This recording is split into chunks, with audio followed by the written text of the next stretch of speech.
No, so hey everybody.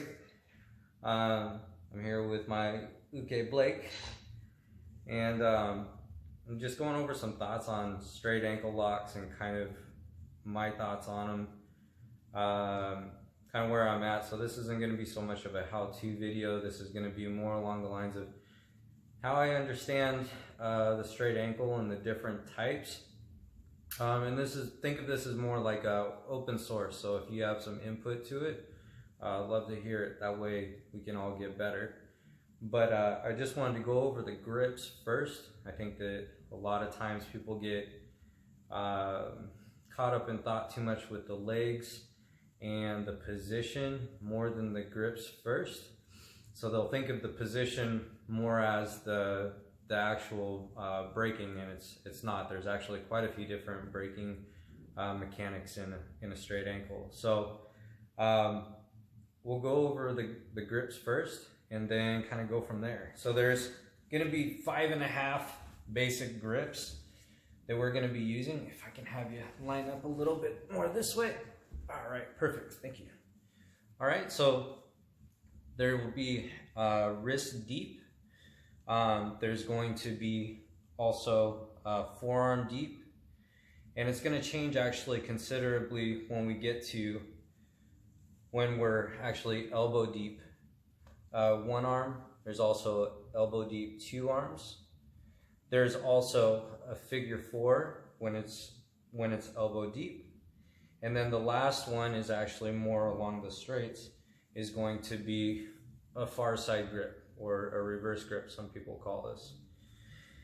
So just to kind of go through them, the straight ankle lock, this on the wrist deep one, this was mostly used by Russians, Sambo.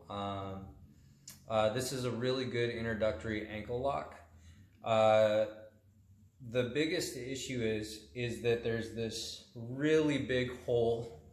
If we can actually see this. There's a really big hole. It's like a big triangle with my arm. So it's really easy for him to point his knee in that direction and start to heel slip and extract his whole leg, right? It's very easy. So the big thing with this is always to pinch your elbow back. That way it's harder for him to heel slip, much harder. You can still kind of do it though, all right? So on any of these grips, when we go either wrist or forearm, one of the main things that I see with beginners with ankle locks is, I'm going to have you come just a little bit farther. That's good. What they do is they grab onto their hand. They grab onto their hand, and then they just start arching and trying to break everything. The way that you want to grip is there's a little place in between your wrist and your hand. It's like a little notch. Take your middle finger and you put it right there, because the weapon of this attack is this bone. So you're going to be basically pulling this up, and all of the braking mechanics for this one is going to be to break my own posture just like a depressed teenager, and I bring my hands to my face. So I'm here, then I close my elbow and I start to go. If he doesn't raise his hips, his ankle breaks. All right, so the second one is going to be the forearm grip. The forearm grip was made popular by Dean Lister, legend. But his whole thing is that it's in between where it's skinny and only bone, and where it's meaty and soft. You want to catch it right in between. And what that allows you to do is it gives you this way less space for the heel slip, and it also makes it much easier to grab, but it's same braking mechanics all the way to the wrist, break in posture, and then you start to curl in big chest, and that's where the break comes in. The third one is going to be elbow deep. So this is going to be a little bit different than the last two. The first two, the bottom of his foot is shooting right out the back. On these type, I need the bottom of his foot actually against my ribs, and that's what controls it. Instead of it being just go ahead and scoot this way just so I can use your foot. Instead of it breaking here, what it does is it puts rotation on the foot and it starts to rip everything out in this direction, more like it tears out all these ligaments and all that tissue, so it makes it a floppy foot. Also with these, there are ways that I have seen where you miss the ankle and you actually go behind it and it becomes a foot fold and you break the foot actually in half. So it breaks the arch. There is some forms of that, but I'm not very good at those yet. So if I have you move back again, please. Thank you. So now we have this one where we're elbow deep. We're here on the ribs. Now there are a few different ways to do this. To begin with, I like to go with it kind of in the same direction as his knees pointing, and I just arch up. All right, that's one. If you have a gi, you can grab onto your lapel. And actually, Rener Gracie was really good at this. There's a few other guys that were really good at this, but very powerful in the gi. No gi, I tend to actually cross up, so I have something else. I can't quite reach my own shoulder this way, even though that's what I'm going for. But with my second arm, I definitely can. And now I have a really good reinforcement. And now same thing.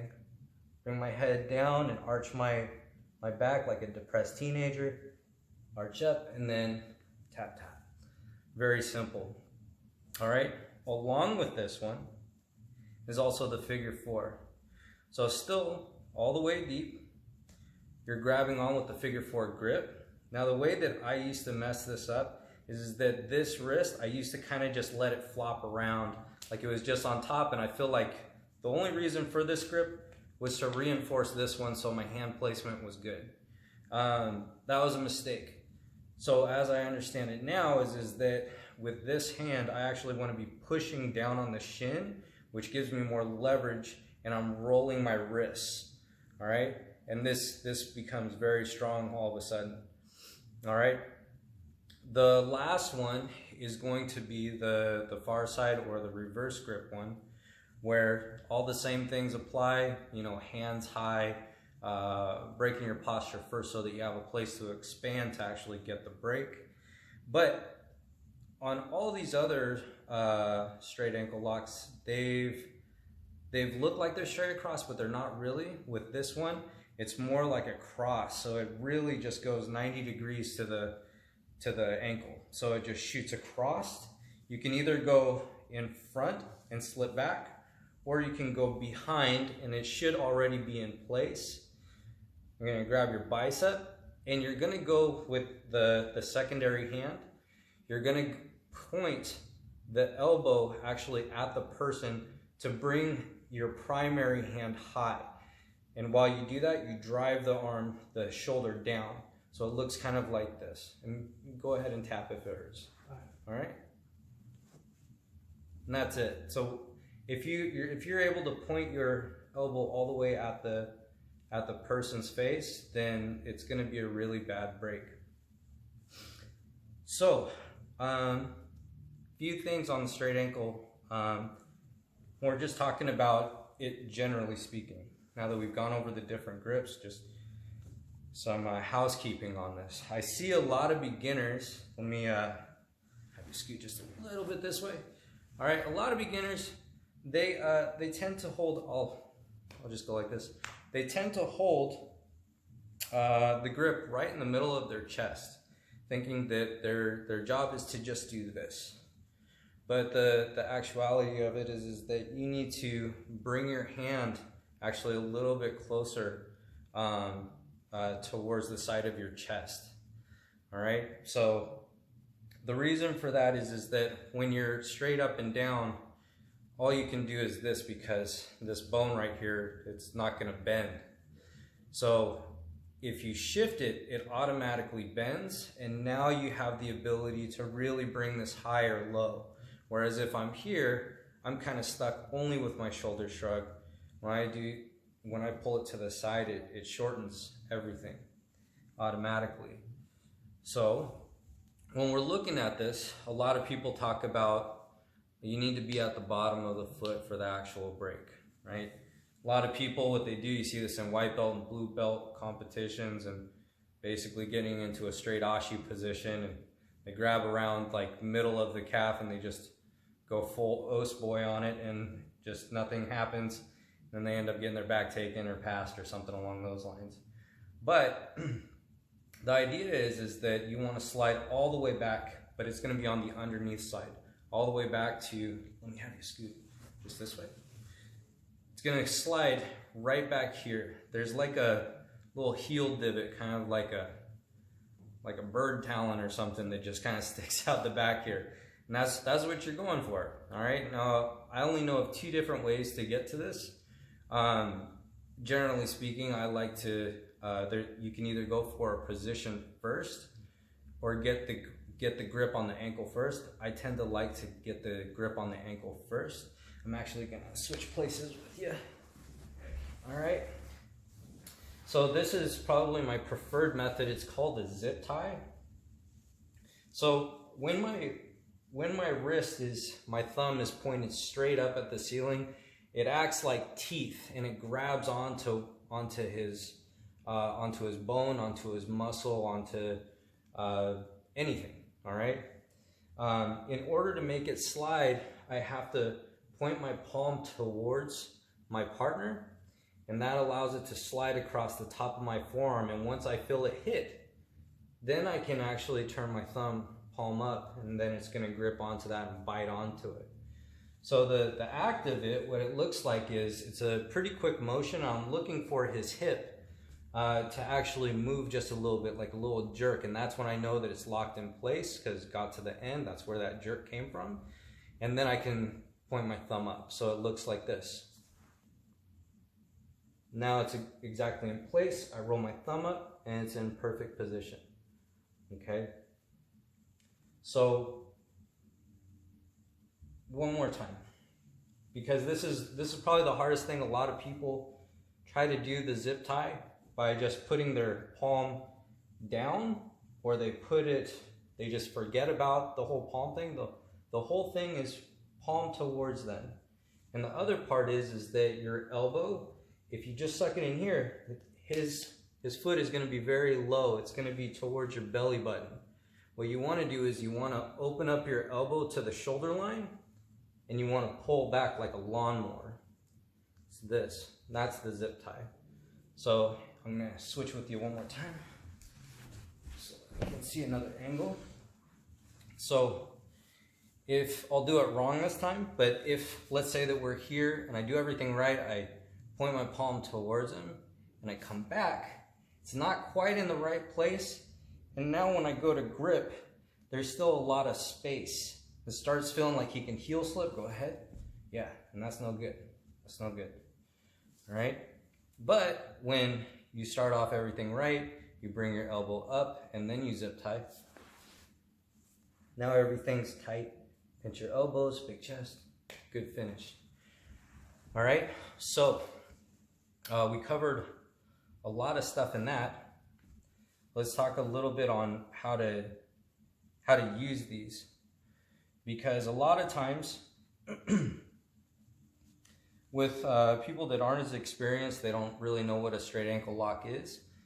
The wrist deep or middle deep are probably the best ones to go by because they hurt the most, and you aren't going to injure your partner right away, rather than something doesn't hurt and then all of a sudden pop, pop, pop and you broke their foot.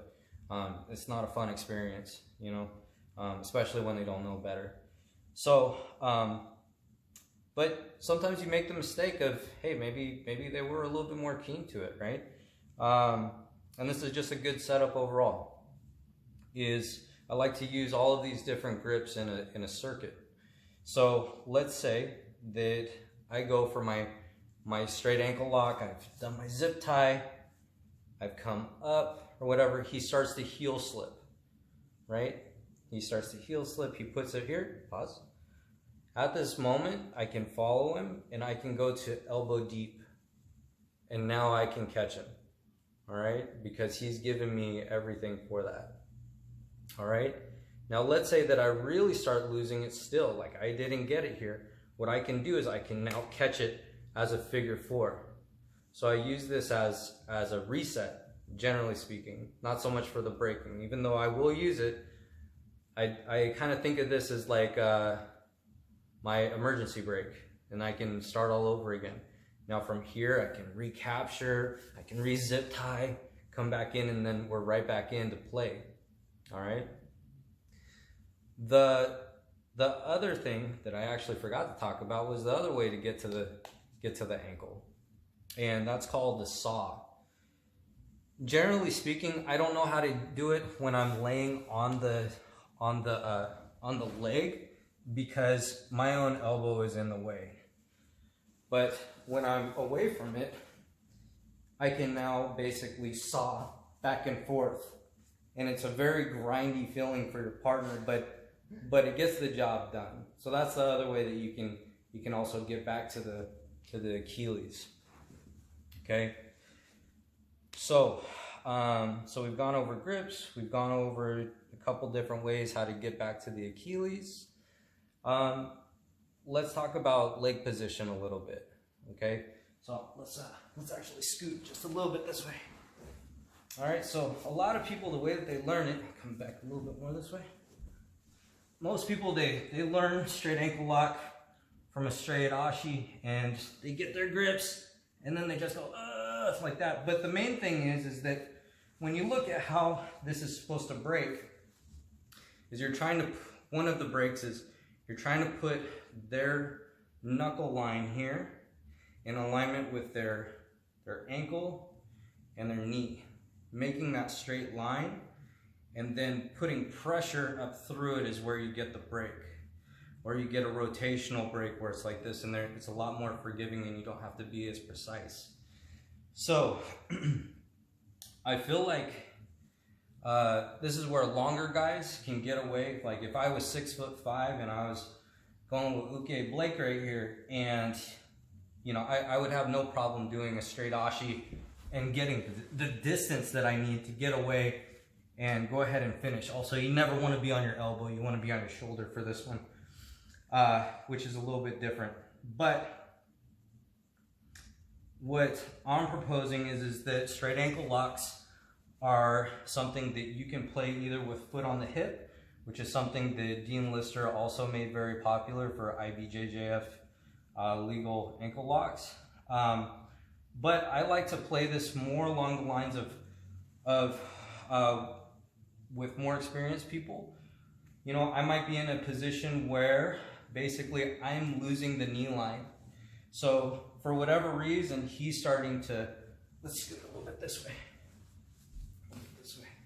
All right, for whatever reason, I have the knee line captured, but he's starting to move away, right? And he's extracting. Good. So I've now lost the knee line. It's nowhere in sight. Well, the thing is that I can still straight ankle lock him, right? So I play this between my heel hook game, and then outside the knee line, I can play straight ankle lock. I can play toe holds, and also slicers. So this way you don't feel like if you lose the knee line, you have to do everything that you possibly can to recover the knee line and then play from there. It's an alternative game. It's not as strong by far, but it's a really fun back and forth game, and you can mix it up really easily in your passing. Let me see, anything else? Oh, one other thing. I strongly believe that this is actually why reaping became a thing. Nobody told me this, I'm just assuming. But the old school way of ankle locking is actually this way, right? And on any of the elbow deep type of submissions for the straight ankle lock, if I go and I fall towards the side of the leg, he doesn't feel any pressure on his knee. But if I fall even to my flat back, right, he's getting pressure on his knee. That pressure gets more increasing as I go even farther this way. All right? So I think that might have been a problem in the earlier days where they would lock this up and just rip for the ceiling, and then people didn't know which way to roll, and when they did, there weren't enough people that were educated enough and how this all works. So anyways, I hope that helps you guys out. Hopefully this helps me out, my jiu-jitsu dementia that I've got going on. And thank you, Blake. Appreciate you guys. Anyways, let me know if I missed anything or you have any questions on anything. All right, guys, be safe. I forgot to say something about leg positioning really fast. We were talking about being outside the knee line, and I was talking about having the grip and basically putting the foot over. You can also play with the grip of actually this grip behind the knees. You can do it with either foot to make yourself lengthen everything, because you're able to push with your shins. There's also where you can also clamp down with the leg. All right, actually Spencer is really good at this. He has a really good outside foot lock, really good, which is very weird actually. Also with the reverse grip, I know that Mylon was showing this one a long time ago, is to be able to pull into this position, and in this position he can't hurt me, but this is a very strong ankle lock for me. So when you're playing outside of the knee line, don't think of controlling the hip so much. Think about controlling behind the knee, or being able to push the thigh down. Both of them work. I'm smaller, so I like the pushing a little bit better. It's easier for me to get my shins inside. If you're a longer person, it might be easier for you to wrap. But anyways, that's it. Thanks. I should have been more organized thinking about all this. All right, guys, be safe.